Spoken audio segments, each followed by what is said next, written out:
Hi guys, it's JoJo. So yeah, I did clip my, if you guys can see, I did clip my ends from my last video. I had to just clip a little bit. They look good now. Just like, it was annoying me because I hate when my hair's that long. I don't know, I like them like a certain length, you know? Okay, anyways, so, that being said, it's time to get into story time. So, take a sip of water, girl. Which one's colder? This one. This one's colder. So I'll take a sip of this one.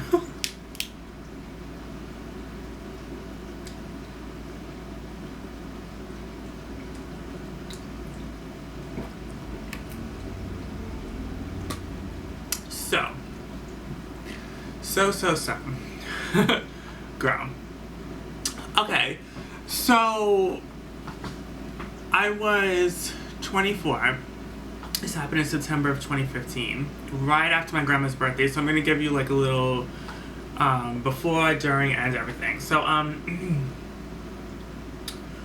so I never had surgery before this. It was September of 2015. My grandma's birthday was September, I think 17th or 18th. I forgot when we celebrated. We celebrated, I think, the 19th of the it was. I think the 19th or 20th we celebrated it. But her birthday was the 17th. So we went out to dinner for my grandma. Came home, we had cake. I want you to remember this one part though, because this is gonna be a little key factor in later on. So we went to the buffet, we ate a lot. And my cousin came down the stairs and he said, my stomach's hurting. And then he went back upstairs. So my stomach was fine though. My stomach was not hurting. The next day, I was fine. So we went out, was Saturday? Yeah, Saturday we went out for our birthday, so Sunday I was fine, and then Monday hit. Monday hit. So my dad went to work. I think I was supposed to have class this day, but I couldn't go. And I'll tell you why in a second. My dad had work this day, so he couldn't stay home, you know, obviously he had work. So he went to work. I remember waking up with the most pain in my stomach I ever had in my entire life. It was horrifying. I was like this. I was like, I couldn't even believe it. So I'm thinking I got food poisoning, because remember my cousin said my stomach hurts after we ate at the restaurant. So I'm thinking, oh shit, maybe I got stomach poisoning, but then I was fine yesterday, so I didn't know. But that's what I thought it was, like my stomach might be. So I went on the toilet. Normally when my stomach hurts, I go on the toilet, I have the runs. Nothing was coming out. So much pain, to like a million. If I had to say from 1 to 1,000,000 the pain was, it was 1,000,000. It really was. I didn't know where my stomach was hurting from, it's just my stomach.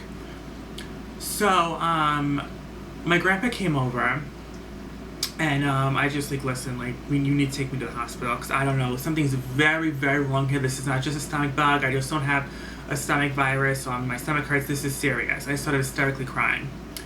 He took me to get my x-ray. I got the x-ray, and then my dad came from work because it was really serious. Like, it was getting like really serious. Like, it was not stopping the pain. It's been hours now. And then he came from work, and then my grandpa went back home, and then my dad stayed with me for my second scan, and we went somewhere else to get a second x-ray.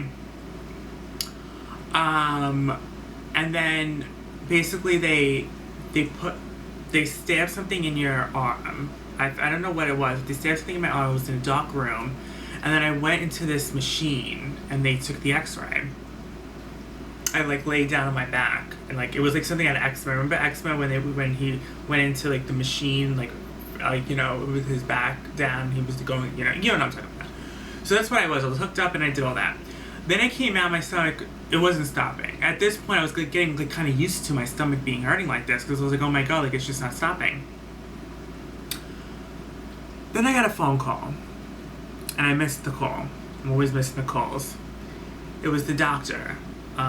Because the guy from the x-ray sent it to the hospital to get evaluated.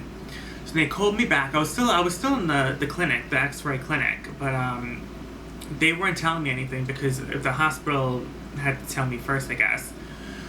So the hospital called me up. I missed the call. He left me a voicemail. He was just like, this is urgent. This is urgent. You need to call me right now. Call me back right now as soon as you can. I thought the worst. I'm like, there's a cancer. Like, I thought the worst.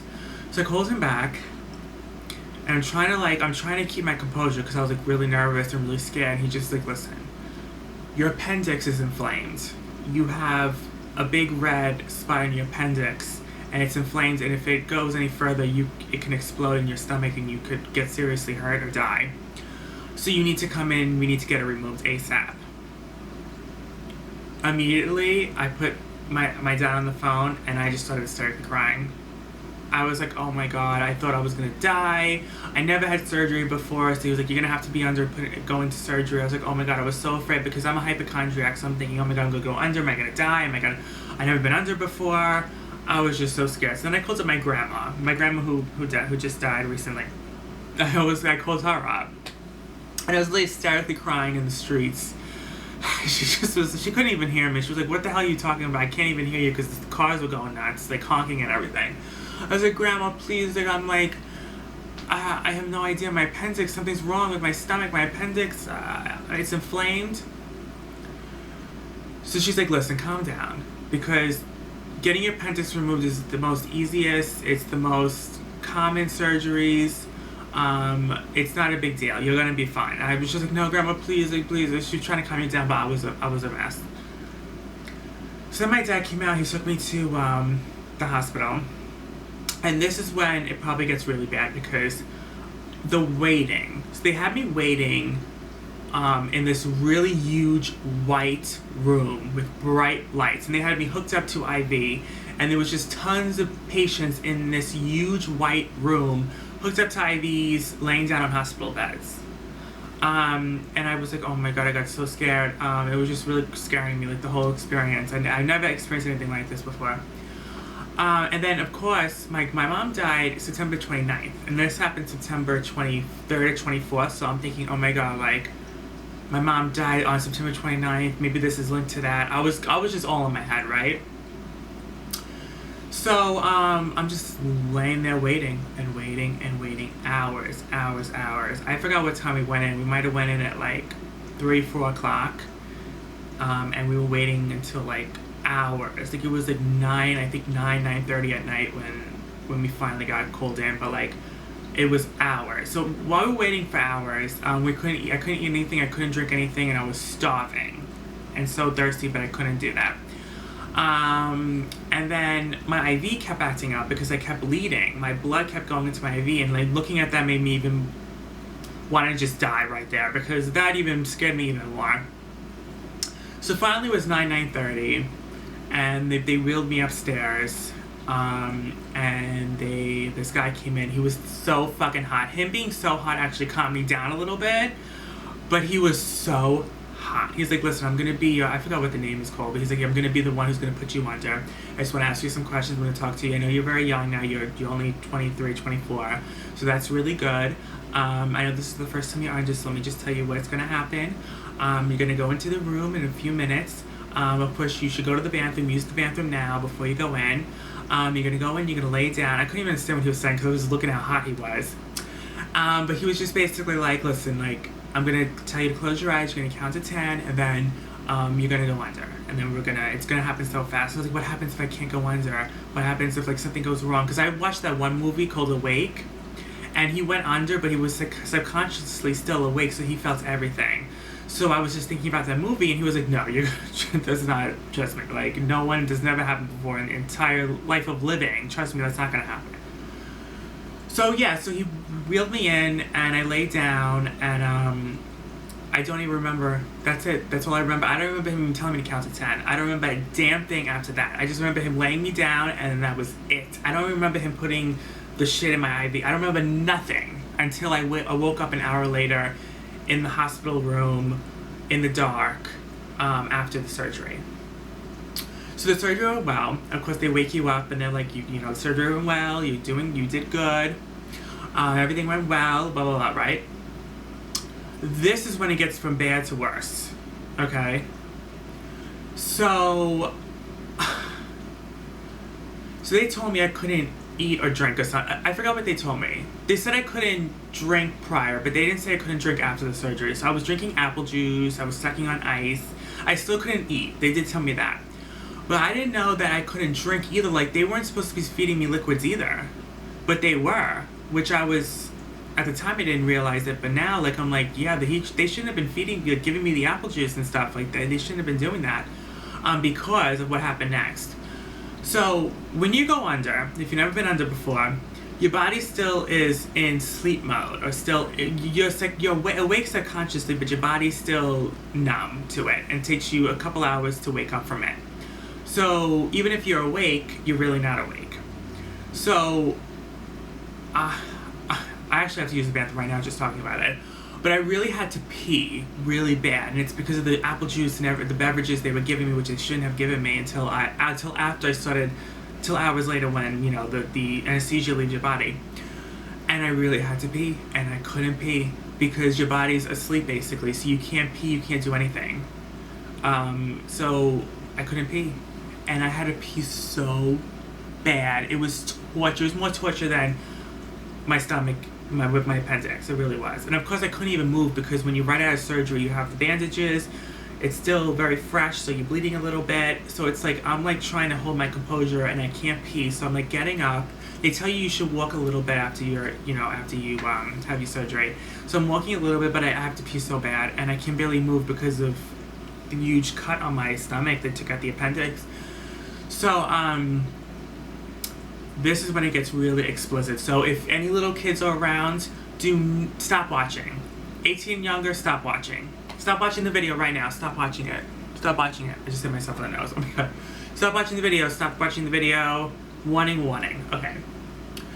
So I told the nurses, I said, listen, I can't pee. There's something very wrong here. It's been hours. It's been a couple hours since I really had to pee, and I really have to pee and I can't go. It was like literally torture. I was like, I can't go. What am I supposed to do? She goes, there's something we can do. We can stick a tube in your vagina. I'm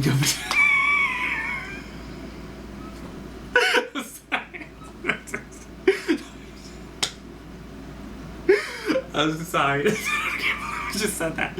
No. Okay. See, now, this is when I act a fool. Stick a tube in your penis. That was funny. So yeah, we can stick a tube in your penis, and we can extract I don't know what they were saying. We can extract the pee from the tube into your penis, right? So I'm thinking, okay, whatever. Like, if that's gonna work, it's gonna work. I was desperate. I'm like, do whatever you can. So they laid me down. They put numbing on it, whatever. And then they took the tube and they stuck it in. And I'm telling you, it hurt even more than this whole day and night, I just wanted to die. I just wanted everything to be over. I was like, listen, just take it. I can't. The pee wasn't coming out, first of all. And I was like, listen, I can't do it. I can't do it. I was screaming so loud that the old man that I was sharing the room with was like, get her the fuck out of here. He thought I was a woman. He's like, get her the fuck out of here. I'm trying to sleep. I was like, I'm sorry. I was like, I can't do it. So anyway, so they took it out. No pee came out. They took it out, and I still was laying there in torture. I couldn't pee. I didn't sleep the whole night. Because of it, because I really had to pee. So I got no sleep that night. So the whole night, I was dead dog tired, in pain, had to pee, couldn't sleep. It was the worst. And every few minutes they come in and they take your blood. And it's like, oh my god, like, can you just kill me already? So then, the morning came, they served me breakfast. I forgot what they served me. I don't know if it was pancakes, but it wasn't good. It wasn't good. I don't know if it was, maybe it was cereal. I don't know I forgot what it was. It was Jell-O cereal. I don't forget. I remember. And so I really couldn't eat it though. I really wasn't hungry. And then, I did start being able to pee little by little. They gave me like a bucket to pee in, one of those things, you know what I'm talking about. And I was peeing, and I finally was relieved. Then my dad came to pick me up, and he picked me up, and they wheeled me. They had me in this wheelchair, and they wheeled me downstairs, and they wheeled me out the hospital, and I went into the car, and I went home, and I couldn't walk for days. Could not walk for days. I went into bed. I started getting anxiety attacks because I was like, I guess I was just so traumatized from the day, the experience, the surgery, I couldn't pee, the everything from the day before. So I was like getting anxiety when I got home that day, and I just like, oh my god, like that was so traumatizing. So I laid down, I calmed down. They gave me a pill to numb the pain, and I went to sleep. And I woke up in the morning, and I finally took a shower. And I couldn't move. I couldn't walk. I couldn't move. I couldn't do anything for days. I couldn't move. I couldn't even go down the stairs. Like my dad had to come up and bring me up food and stuff and drinks. So yeah, that happened, and then I had I had the stitches and the cuts from the surgery, and I had to like clean it and keep the bandages on, and then I think a week later they removed the stitches, and then I still have some little scarring to this day, but yeah, I mean, that was my experience, my first surgery experience. It was very traumatizing. I don't know if I ever go under again, how I can handle it with just such a bad experience I had the last time. But that was, so far, that was the one and only time I ever went under.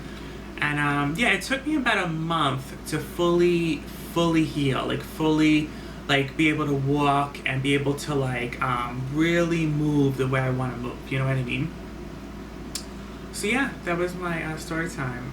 If you guys enjoyed. If you guys ever had a surgery, or if you had your appendix moved, let me know how your experience was and how it went for you. Because it definitely was not good. Definitely was not good. I hate the hospitals.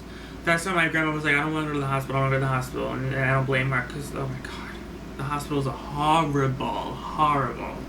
First of all, the IV in you, they keep the IV in you the whole night. That's enough to make you go nuts.